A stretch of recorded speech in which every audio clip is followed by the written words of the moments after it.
Hi there, it's Adam from Kincrome and I'm going to show you how to use your nut riveter. I've got two here from the Kincrome range, including the single hand and the twin handle variety.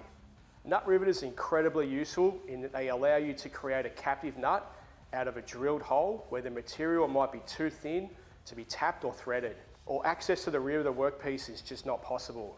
Let's get into it and see how they work in 5 simple steps. Before we start, it's really important that you use eye protection when using nut riveters. Step 1. Determine the size of the nut rivet to be used and pre-drill a hole in the workpiece fractionally larger than the nut rivet body. If the hole is too small, you won't be able to get the rivet in. Too large and the nut rivet will not engage and will fall out. Step number 2. Fit the appropriate mandrel to the nut rivet tool. This is completed by separating the mandrel from the nose piece and inserting this part into the back of the tool with the handles closed and then tightened by hand. Now attach the nose piece to the tool head and tighten firmly.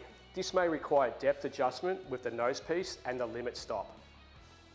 It is very important that this step is completed correctly, as you may permanently damage the mandrel thread. Step 3. Ensure that the handles are open all the way and thread the rivet nut onto the mandrel end that protrudes.